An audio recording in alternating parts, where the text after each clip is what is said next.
जिले में बढ़ती मातृ मृत्यु दर को लेकर स्वास्थ्य विभाग अब सख्त नजर आ रहा है। इसी कड़ी में सीएमएचओ डॉक्टर माधव हसनानी ने जिला स्तरीय समीक्षा बैठक आयोजित कर निजी और शासकीय अस्पतालों के डॉक्टरों को कड़े निर्देश दिए हैं।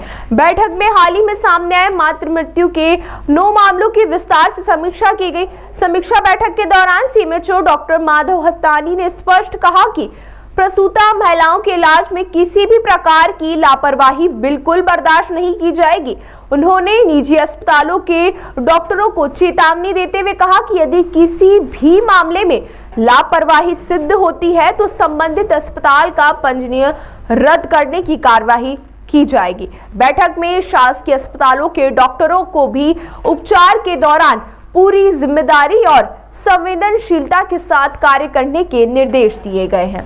साथ ही कहा गया है कि जिन डॉक्टरों के खिलाफ लापरवाही की शिकायत प्रमाणित होगी उनकी जानकारी मेडिकल काउंसलिंग को भेजी जाएगी ताकि आवश्यक अनुशासनात्मक कार्रवाई सुनिश्चित की जा सके। जिला स्तरीय समीक्षा बैठक में निजी और शासकीय अस्पतालों के संबंधित प्रभारी क्षेत्रीय आशा कार्यकर्ता तथा स्वास्थ्य विभाग के अधिकारी भी उपस्थित रहे। देखिए, मातृ मृत्यु की समीक्षा का उद्देश्य ये रहता है कि उस मातृ मृत्यु के कारणों की जांच करना और भविष्य में वो चीज़ें ना दोहराई जाएं। इंदौर जैसे शहर में जहां बेहतर मेडिकल फैसिलिटीज़ उपलब्ध हैं, वहां पे एक भी मातृ मृत्यु होना हमारे लिए चिंता का विषय है।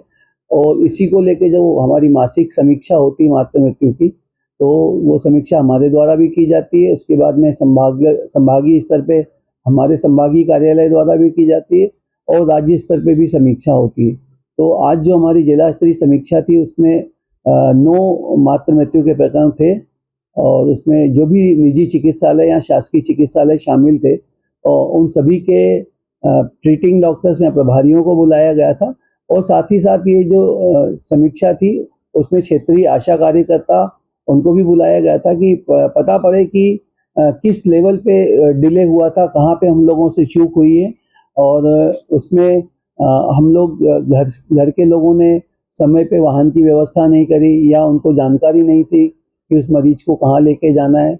अस्पताल पहुंचने के दौरान उपचार में कोई दिक्कत हुई, देरी हुई है या उपचार के दौरान उपचार के पश्चात कुछ ऐसी चीज़ें हुई जिसके कारण मातृ मृत्यु हुई है। तो इन सभी कारणों को हम विस्तृत रूप में देख के और एक एक केस का पूरा एक कम्युनिटी ऑडिट होता है जिसमें उनके परिजनों से सवाल पूछे जाते हैं और साथ ही साथ चिकित्सालय के जो भी ट्रीटिंग डॉक्टर्स और स्टाफ रहता है और जो दस्तावेज रहते हैं उसका भी परीक्षण किया जाता है।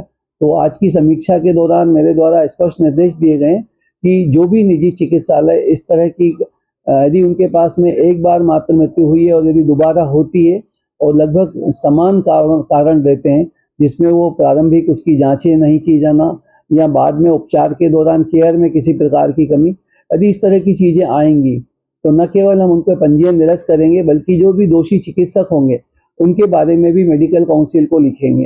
तो इस तरह से मैंने स्पष्ट निर्देश दिए कि इंदौर में ये सभी चीज़ें जहाँ भी बेहतर स्वास्थ्य सुविधाएं उपलब्ध हैं, जहाँ ब्लड बैंक उपलब्ध हैं, वहाँ पे इस तरह की घटनाएं बिल्कुल नहीं होना चाहिए। और साथ ही साथ हम लोग लगातार हमारी जो भी आशा कार्यकर्ता हैं, आंगनवाड़ी के हमारे कर्मचारी हैं, हमारी ANMs हैं और हमारे कम्युनिटी हेल्थ ऑफिसर है, सभी के माध्यम से हम लोग प्रयास करते हैं कि जल्दी से जल्दी गर्भवती हमारे विभाग के संपर्क में आए और समुचित रूप से यदि वो हाई रिस्क केस है तो समुचित रूप से उसका प्रबंधन हो और उसको समय पे सभी सुविधाएं मिले। सर, मातृ मृत्यु दर की बात करें तो अभी देखिए, अभी तक जो मध्य प्रदेश का जो आंकड़ा है उसमें मातृ मृत्यु समीक्षा में और शिशु मृत्यु दर में दोनों में ही हम लोग देश में काफ़ी निचले स्तर पे हैं। और लगातार विभाग के अधिकारी से लगा के जो राजनीतिक नेतृत्व है सभी लोग चिंतित हैं कि ये सब चीज़ें ठीक से इम्प्रूव होना चाहिए। तो आंकड़ों की जो बात करें तो जो पिछले हमारे जो मातृ मृत्यु के जो आंकड़े हैं उसके अनुरूप हमारा अगले वर्ष का टारगेट रहता है कि इतनी मातृ मृत्युएं हमको खोजना है। और जब हम एक भी केस खोजते हैं तो निश्चित रूप से उसकी जो भी उसमें कमियां पाई जाती हैं उन पे हम लोग बात करते हैं और बात करने के दौरान उसके सुधार के उपाय भी हम लोग सुझाते हैं। ताज़ा खबरों के लिए सब्सक्राइब करें JSR टाइम्स और साथ ही नोटिफिकेशन पाने के लिए बेल आइकन को दबाएं।